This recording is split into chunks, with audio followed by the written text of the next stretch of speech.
ಆಕಾಶವಾಣಿ ವಾರ್ತೆಗಳು. ಓದುತ್ತಿರುವವರು ಪೂಜಾ ಪ್ರಸಾದ್. ಮುಖ್ಯಾಂಶಗಳು: ಭಾರತದ ಪಾರಂಪರಿಕ ತಾಣಗಳ ಸಂರಕ್ಷಣೆಗೆ ಅವಿರತ ಶ್ರಮ, ಮನ್ ಕಿ ಬಾತ್ನಲ್ಲಿ ಪ್ರಧಾನಮಂತ್ರಿ ನರೇಂದ್ರ ಮೋದಿ. ನವದೆಹಲಿಯಲ್ಲಿ ನಾಳೆ ಭಾರತ ಆಸ್ಟ್ರೇಲಿಯಾ ರಕ್ಷಣಾ ಸಚಿವರ ಸಭೆ. ಬೆಳೆ ಉಳಿಸುವ ಬಗ್ಗೆ ದೇಶಾದ್ಯಂತ ಜಾಗೃತಿ ಮೂಡಿಸುವ ಖೇತ್ ಬಚಾವೋ ಅಭಿಯಾನಕ್ಕೆ ನಾಳೆ ಕೇಂದ್ರ ಕೃಷಿ ಸಚಿವ ಶಿವರಾಜ್ ಸಿಂಗ್ ಚೌಹಾಣ್ ಚಾಲನೆ. ಹಾಗೂ ಅಹಮದಾಬಾದ್ನಲ್ಲಿ ಐಪಿಎಲ್ ಟಿ20 ಕ್ರಿಕೆಟ್ ಫೈನಲ್ ಪಂದ್ಯ ಪ್ರಗತಿಯಲ್ಲಿ ರಾಯಲ್ ಚಾಲೆಂಜರ್ಸ್ ಬೆಂಗಳೂರು ಮತ್ತು ಗುಜರಾತ್ ಟೈಟಾನ್ಸ್ ಮುಖಾಮುಖಿ. ಟಾಸ್ ಗೆದ್ದ ಆರ್ಸಿಬಿ ತಂಡ ಫೀಲ್ಡಿಂಗ್ ಆಯ್ಕೆ. ಈಗ ವಾರ್ತೆಗಳ ವಿವರ. ಭಾರತದ ಬೆಲೆ ಕಟ್ಟಲಾಗದ ಪಾರಂಪರಿಕ ತಾಣಗಳನ್ನು ಸಂರಕ್ಷಿಸಲು ಸರ್ಕಾರ ನಿರಂತರವಾಗಿ ಶ್ರಮಿಸುತ್ತಿದೆ ಎಂದು ಪ್ರಧಾನಮಂತ್ರಿ ನರೇಂದ್ರ ಮೋದಿ ಹೇಳಿದ್ದಾರೆ. ಆಕಾಶವಾಣಿಯ ಮಾಸಿಕ ಮನ್ ಕಿ ಬಾತ್ ಕಾರ್ಯಕ್ರಮದಲ್ಲಿ ಇಂದು ಮಾತನಾಡಿದ ಅವರು, ಜ್ಞಾನ ಭಾರತ ಅಭಿಯಾನದಡಿಯಲ್ಲಿ ಮಲ್ಹರ್ ಮತ್ತು ಛತ್ತೀಸ್ಗಢಗಳಲ್ಲಿನ ಪ್ರಮುಖ ಶೋಧನೆಗಳ ಬಗ್ಗೆ ಪ್ರಸ್ತಾಪಿಸಿದರು. 6-7ನೇ ಶತಮಾನದ ಪಾಂಡುವಂಶಿ ರಾಜವಂಶದ ಮಹರ್ಷಿ ಬಾಲಾರ್ಜುನರಿಗೆ ಸಂಬಂಧಿಸಿದ 3 ಅಪರೂಪದ ತಾಮ್ರದ ಫಲಕಗಳು ಇಲ್ಲಿ ಪತ್ತೆಯಾಗಿವೆ ಎಂದು ಹೇಳಿದರು.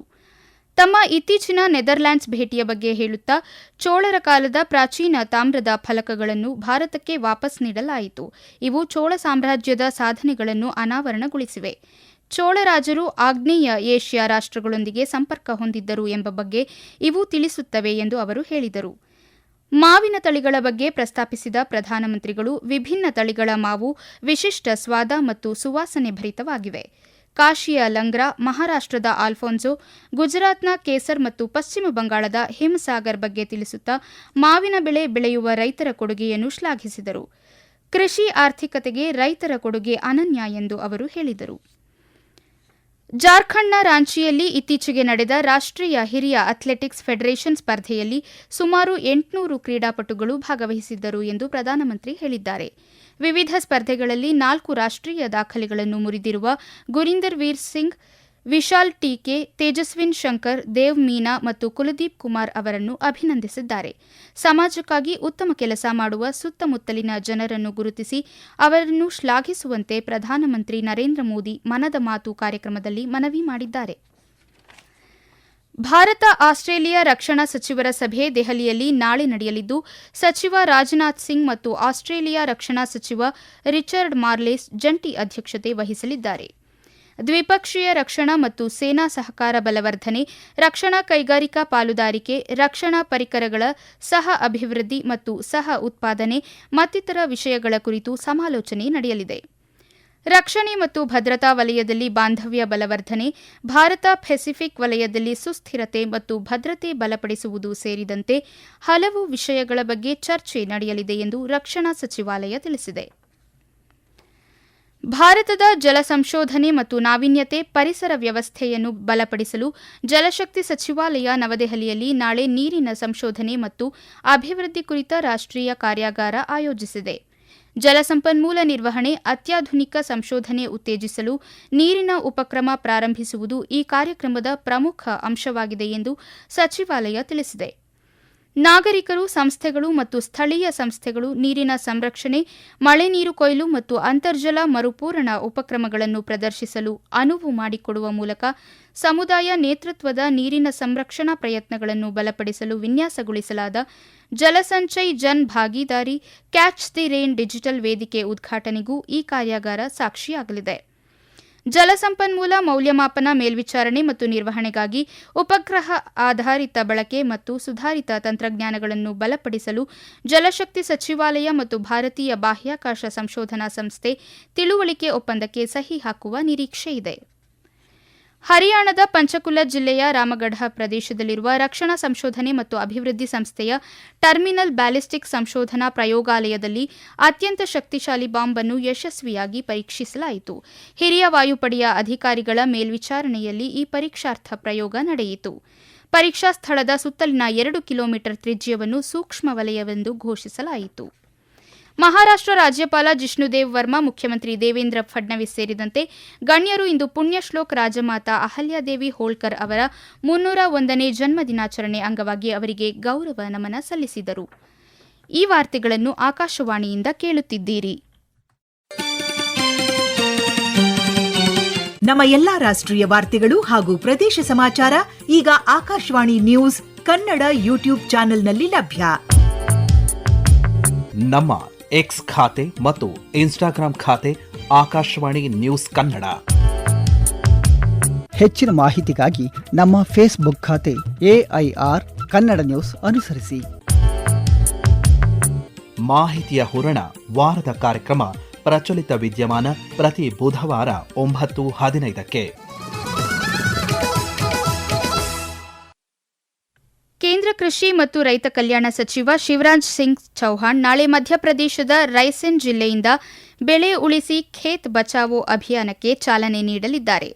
1 ತಿಂಗಳ ಈ ಅಭಿಯಾನ ಜೂನ್ 30ರವರೆಗೆ ನಡೆಯಲಿದ್ದು, ರಸಗೊಬ್ಬರಗಳ ಸಮತೋಲಿತ ಮತ್ತು ವಿವೇಚನಾಯುಕ್ತ ಬಳಕೆ, ಹವಾಮಾನ ಸಂಬಂಧಿತ ಸವಾಲುಗಳ ದೃಷ್ಟಿಯಿಂದ ರೈತರಿಗೆ ಸಕಾಲಿಕ ಸಲಹೆ, ಪಂಚಾಯತ್ ಮಟ್ಟದಲ್ಲಿ ಸಕ್ರಿಯ ಭಾಗವಹಿಸುವಿಕೆ ಮತ್ತು ಯೋಜನೆಗಳ ಪ್ರಯೋಜನಗಳನ್ನು ನೇರವಾಗಿ ಹಳ್ಳಿಗಳಿಗೆ ತಲುಪಿಸುವ ಗುರಿ ಹೊಂದಿದೆ. ಎಲ್ಲ ರಾಜ್ಯಗಳ ಮುಖ್ಯಮಂತ್ರಿಗಳು, ಕೇಂದ್ರ ಸಚಿವರು ಮತ್ತು ಇತರ ಸಾರ್ವಜನಿಕ ಪ್ರತಿನಿಧಿಗಳು ಈ ಅಭಿಯಾನದಲ್ಲಿ ಭಾಗವಹಿಸುವಂತೆ ಶಿವರಾಜ್ ಸಿಂಗ್ ಚೌಹಾಣ್ ಮನವಿ ಮಾಡಿದ್ದಾರೆ. ಮತದಾರರ ಪಟ್ಟಿ ವಿಶೇಷ ಪರಿಷ್ಕರಣೆ ಎಸ್ಐಆರ್ ಅಭಿಯಾನದ 3ನೇ ಹಂತದಡಿ ಮತದಾರರ ನೋಂದಣಿ ಮತ್ತು ಪರಿಶೀಲನೆ ಪ್ರಕ್ರಿಯೆಯು ಒಡಿಶಾ, ಮಿಜೋರಾಂ, ಸಿಕ್ಕಿಂ ಮತ್ತು ಮಣಿಪುರ ರಾಜ್ಯಗಳಲ್ಲಿ ನಿನ್ನೆ ಪ್ರಾರಂಭವಾಗಿದೆ ಎಂದು ಚುನಾವಣಾ ಆಯೋಗ ತಿಳಿಸಿದೆ. ಜೂನ್ 28ರಂದು ಅಥವಾ ಅದಕ್ಕೂ ಮುನ್ನ ನೋಂದಣಿ ನಮೂನೆಗಳು ಸಲ್ಲಿಕೆಯಾಗುವ ಎಲ್ಲ ಅರ್ಹ ಮತದಾರರನ್ನು ಕರಡು ಮತದಾರರ ಪಟ್ಟಿಯಲ್ಲಿ ಸೇರಿಸಲಾಗುವುದು ಎಂದು ಆಯೋಗ ತಿಳಿಸಿದೆ. ನಿಗದಿತ ದಿನಾಂಕದೊಳಗೆ ತಮ್ಮ ನೋಂದಣಿ ನಮೂನೆಗಳನ್ನು ಸಲ್ಲಿಸಲು ಸಾಧ್ಯವಾಗದ ಮತದಾರರು ಹಕ್ಕುಗಳು ಮತ್ತು ಆಕ್ಷೇಪಗಳ ಅವಧಿಯಲ್ಲಿ ನಿಗದಿತ ಘೋಷಣಾ ಪತ್ರದೊಂದಿಗೆ ಫಾರ್ಮ್ 6ರ ಮೂಲಕ ಅರ್ಜಿ ಸಲ್ಲಿಸಬಹುದಾಗಿದೆ. ಎಸ್ಐಆರ್ನ ಈ ಪರಿಶೀಲನಾ ಹಂತದಲ್ಲಿ ಬೂತ್ ಮಟ್ಟದ ಅಧಿಕಾರಿಗಳು ಮನೆ ಮನೆಗೆ ಭೇಟಿ ನೀಡಿ ಪ್ರಸ್ತುತ ಇರುವ ಎಲ್ಲ ಮತದಾರರಿಗೆ ನೋಂದಣಿ ನಮೂನೆಗಳನ್ನು ಒದಗಿಸುತ್ತಾರೆ. ಮತದಾರರು ಸರಿಯಾಗಿ ಭರ್ತಿ ಮಾಡಿದ ನಮೂನೆಯನ್ನು BLO ಮೂಲಕ ಅಥವಾ ಆನ್ಲೈನ್ ಮೂಲಕ ಸಲ್ಲಿಸಬಹುದಾಗಿದೆ.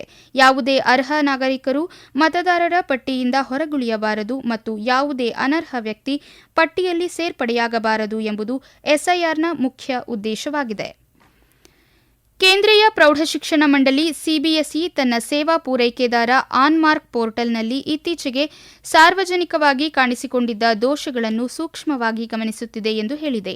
ಈ ವ್ಯವಸ್ಥೆ ಬಲಪಡಿಸಲು ಮತ್ತು ಪೋರ್ಟಲ್ ಅನ್ನು ಹೆಚ್ಚು ಸುರಕ್ಷಿತವಾಗಿರಿಸಲು ವಿವಿಧ ಸರ್ಕಾರಿ ಸಂಸ್ಥೆಗಳು ಮತ್ತು ಭಾರತೀಯ ತಂತ್ರಜ್ಞಾನ ಸಂಸ್ಥೆಗಳ ಸೈಬರ್ ಭದ್ರತಾ ವೃತ್ತಿಪರರ ತಜ್ಞರ ತಂಡಗಳನ್ನು ನಿಯೋಜಿಸಲಾಗಿದೆ ಎಂದು CBSE ಸಾಮಾಜಿಕ ಮಾಧ್ಯಮ ಪೋಸ್ಟ್ನಲ್ಲಿ ತಿಳಿಸಿದೆ. ಗುಜರಾತ್ನ ಅಹಮದಾಬಾದ್ನಲ್ಲಿರುವ ನರೇಂದ್ರ ಮೋದಿ ಕ್ರೀಡಾಂಗಣದಲ್ಲಿ ರಾಯಲ್ ಚಾಲೆಂಜರ್ಸ್ ಬೆಂಗಳೂರು ಮತ್ತು ಗುಜರಾತ್ ಟೈಟಾನ್ಸ್ ನಡುವೆ IPL ಕ್ರಿಕೆಟ್ ಫೈನಲ್ ಪಂದ್ಯ ಪ್ರಗತಿಯಲ್ಲಿದೆ. ಟಾಸ್ ಗೆದ್ದ RCB ತಂಡ ಬೌಲಿಂಗ್ ಆಯ್ಕೆ ಮಾಡಿಕೊಂಡಿದೆ. ಸಿಂಗಾಪುರ ಮುಕ್ತ ಬ್ಯಾಡ್ಮಿಂಟನ್ ಪಂದ್ಯದಲ್ಲಿ ಇಂಡೋನೇಷ್ಯಾ ಜೋಡಿಯನ್ನು ಪರಾಭವಗೊಳಿಸಿ ಭಾರತದ ಜೋಡಿ ಪುರುಷರ ಡಬಲ್ಸ್ ಪ್ರಶಸ್ತಿ ಗೆದ್ದಿದೆ. BWF ಸೂಪರ್ 750 ಪಂದ್ಯಾವಳಿಯ ಫೈನಲ್ ಪಂದ್ಯದಲ್ಲಿ ಭಾರತದ ಸಾತ್ವಿಕ್ ಸಾಯಿರಾಜ್ ರಾಂಕಿರೆಡ್ಡಿ ಮತ್ತು ಚಿರಾಗ್ ಶೆಟ್ಟಿ ಜೋಡಿ 18-21, 21-17, 21-16 ಸೆಟ್ಗಳಿಂದ ಇಂಡೋನೇಷ್ಯಾದ ಮುಹಮ್ಮದ್ ಶೋಹಿಬುಲ್ ಫಿಕ್ರಿ ಮತ್ತು ಫಜರ್ ಅಲ್ಫಿಯಾನ್ ಜೋಡಿಯನ್ನು ಮಣಿಸಿ ಸಿಂಗಾಪುರ ಮುಕ್ತ ಪುರುಷರ ಡಬಲ್ಸ್ ಪ್ರಶಸ್ತಿ ಜಯಿಸಿದ ಭಾರತದ ಮೊದಲ ಜೋಡಿ ಎನಿಸಿದೆ. ಚೀನಾದ ನೈಋತ್ಯ ಪ್ರದೇಶದಲ್ಲಿ ಅಕ್ರಮ ಗಣಿಗಾರಿಕೆ ಸಂದರ್ಭದಲ್ಲಿ 5 ಸಾವನ್ನಪ್ಪಿದ್ದು 1 ಗಾಯಗೊಂಡಿದ್ದಾರೆ ಎಂದು ವರದಿಯಾಗಿದೆ. ಯುನ್ನಾನ್ ಪ್ರಾಂತ್ಯದ ಬೈವೋ ಗ್ರಾಮದಲ್ಲಿ ಈ ಘಟನೆ ಸಂಭವಿಸಿದೆ. ಗಣಿಯಲ್ಲಿ ಕುಸಿತ ಸಂಭವಿಸಿದಾಗ 6 ಜನರು ಸಿಲುಕಿದ್ದು ರಕ್ಷಣಾ ತಂಡ ಅವರೆಲ್ಲರನ್ನೂ ಆಸ್ಪತ್ರೆಗೆ ಸಾಗಿಸಿದರೂ 5 ಬದುಕುಳಿಯಲಿಲ್ಲ ಎಂದು ವರದಿಯಾಗಿದೆ. ಕೊನೆಯಲ್ಲಿ ಮತ್ತೊಮ್ಮೆ ಮುಖ್ಯಾಂಶಗಳು. ಭಾರತದ ಪಾರಂಪರಿಕ ತಾಣಗಳ ಸಂರಕ್ಷಣೆಗೆ ಅವಿರತ ಶ್ರಮ, ಮನ್ ಕಿ ಬಾತ್ನಲ್ಲಿ ಪ್ರಧಾನಮಂತ್ರಿ ನರೇಂದ್ರ ಮೋದಿ. ನವದೆಹಲಿಯಲ್ಲಿ ನಾಳೆ ಭಾರತ ಆಸ್ಟ್ರೇಲಿಯಾ ರಕ್ಷಣಾ ಸಚಿವರ ಸಭೆ. ಬೆಳೆ ಉಳಿಸುವ ಬಗ್ಗೆ ದೇಶಾದ್ಯಂತ ಜಾಗೃತಿ ಮೂಡಿಸುವ ಖೇತ್ ಬಚಾವೋ ಅಭಿಯಾನಕ್ಕೆ ನಾಳೆ ಕೇಂದ್ರ ಕೃಷಿ ಸಚಿವ ಶಿವರಾಜ್ ಸಿಂಗ್ ಚೌಹಾಣ್ ಚಾಲನೆ. ಹಾಗೂ ಅಹಮದಾಬಾದ್ನಲ್ಲಿ IPL T20 ಕ್ರಿಕೆಟ್ ಫೈನಲ್ ಪಂದ್ಯ ಪ್ರಗತಿಯಲ್ಲಿ ರಾಯಲ್ ಚಾಲೆಂಜರ್ಸ್ ಬೆಂಗಳೂರು ಮತ್ತು ಗುಜರಾತ್ ಟೈಟಾನ್ಸ್ ಮುಖಾಮುಖಿ. ಟಾಸ್ ಗೆದ್ದ RCB ತಂಡ ಫೀಲ್ಡಿಂಗ್ ಆಯ್ಕೆ. ಇಲ್ಲಿಗೆ ವಾರ್ತಾ ಪ್ರಸಾರ ಮುಕ್ತಾಯವಾಯಿತು. ನಮ್ಮ ಮುಂದಿನ ವಾರ್ತಾ ಪ್ರಸಾರ ನಾಳೆ ಬೆಳಿಗ್ಗೆ 7:05 ನಿಮಿಷಕ್ಕೆ.